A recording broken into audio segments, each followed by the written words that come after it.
fermez les yeux et imaginez-vous une table. Une table sur laquelle vous aimeriez travailler. Pensez à sa taille, pensez au bois dans lequel elle est faite, pensez comment elle a été assemblée. Est-elle vernie ou simplement poncée? A-t-elle une particularité? Imaginez-la aussi clairement que vous le pouvez. Maintenant, regardez une vraie table. Laquelle de ces deux tables pensez-vous le mieux connaître?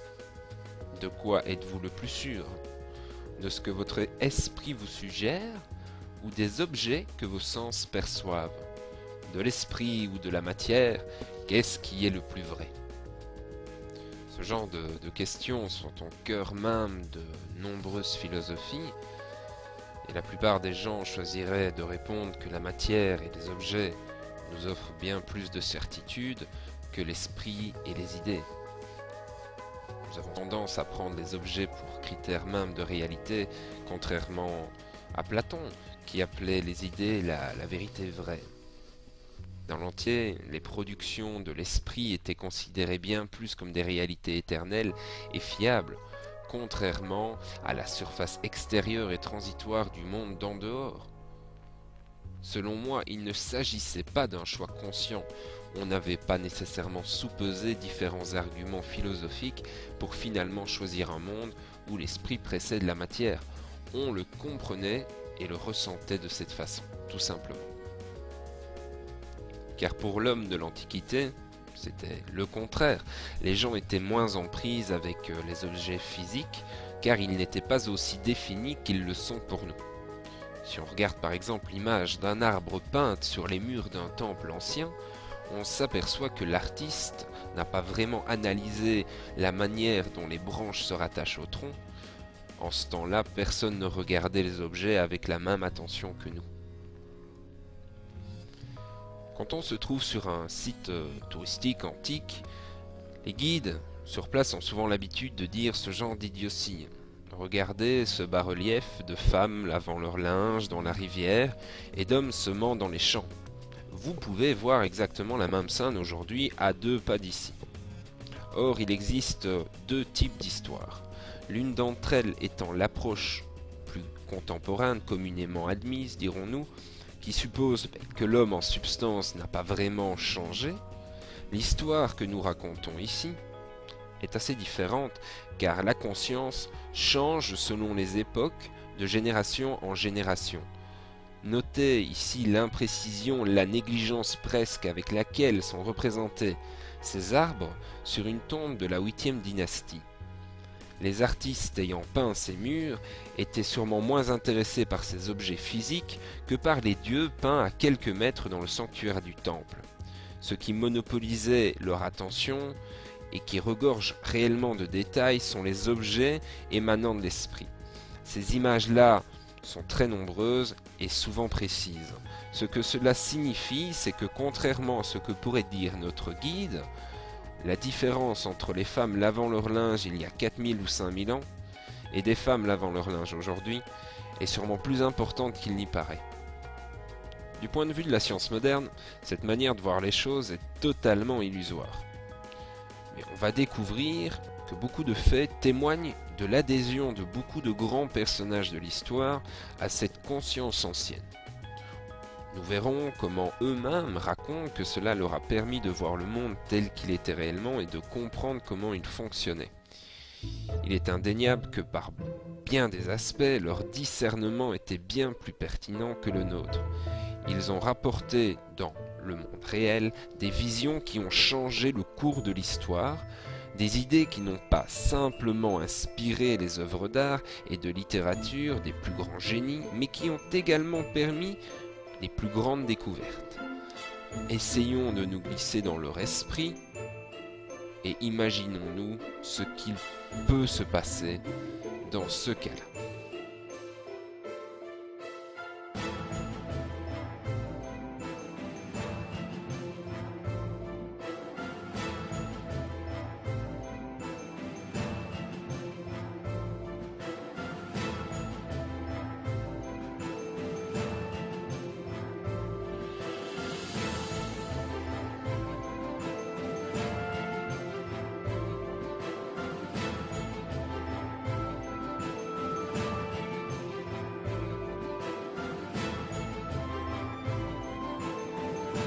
glissons-nous dans l'esprit de quelqu'un qui vivait il y a 2500 ans, quelqu'un qui traverse une forêt pour se rendre à un bosquet ou à un temple.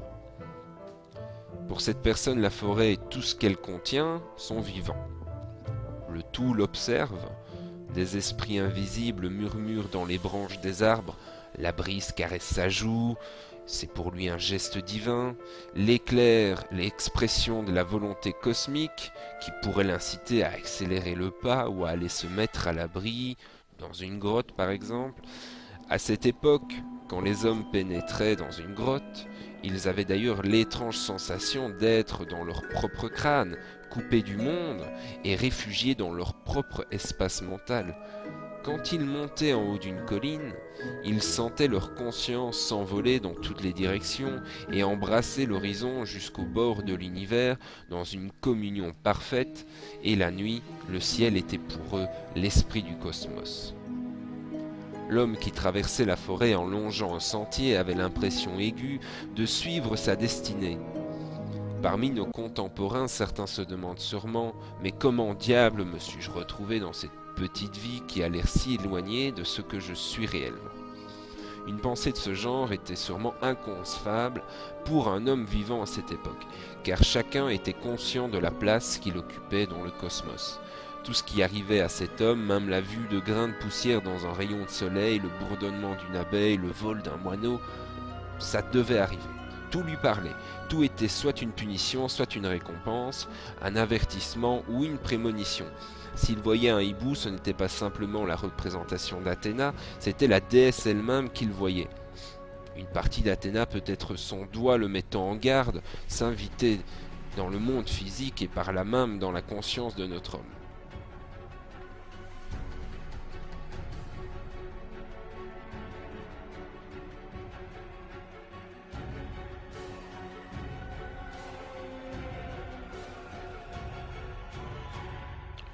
Donc, c'est important de bien comprendre la manière très particulière qu'avaient les anciens de faire le lien entre les humains et le monde physique. Ils croyaient vraiment que tout ce qui était à l'intérieur de nous-mêmes avait une correspondance dans la nature. Les vers ont, par exemple, la forme de nos intestins et ils traitent la matière de la même manière. Nos poumons, qui nous permettent de bouger librement dans l'espace, ont la même forme que des oiseaux. Le monde physique est l'intérieur de l'humain rendu visible à l'extérieur. Les poumons et les oiseaux sont vraiment deux expressions différentes du même esprit cosmique. Mais le plus significatif pour les enseignements des écoles du mystère, c'est que vu du ciel, la disposition des organes du corps humain reflétait le système solaire. Pour les anciens, toute la biologie était de l'astrobiologie. Aujourd'hui, on sait parfaitement comment le soleil donne vie et puissance aux choses vivantes, tirant du sommeil la plante dans sa graine et la caressant de ses rayons pour qu'elle se dresse. Les anciens disaient aussi que la lune, au contraire, avait tendance à aplatir et à élargir les plantes. Les bulbes, comme les tubercules, disait-on, en étaient très affectés. Le plus étonnant est peut-être que la forme symétrique des plantes, leur complexité, était attribuée au dessin que forment les planètes et les étoiles se déplaçant dans le ciel. Comme un de ces corps célestes dont le chemin dessine un lacet, une feuille ou une fleur qui s'étire en grandissant fait de même. Saturne, par exemple, emprunte un parcours anguleux comme les aiguilles des pins. Est-ce une coïncidence d'apprendre par la science moderne que les aiguilles de pin contiennent des traces importantes de plomb, métal que les anciens disaient être animé par Saturne?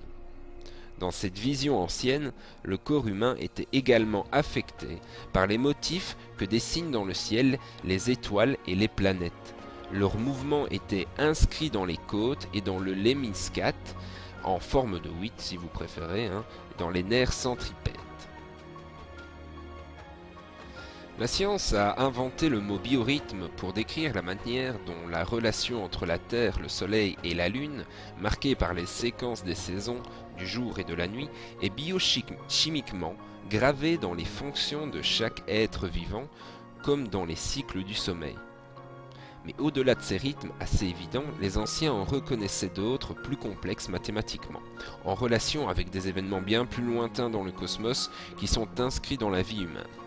Nous respirons par exemple à peu près 25 920 fois par jour, ce qui représente le nombre d'années dans la grande année platonique, si vous voulez le nombre d'années nécessaires au Soleil pour accomplir le cycle complet du zodiaque, et le même nombre de jours constitue la durée de vie moyenne ou idéale de l'être humain, 72 ans.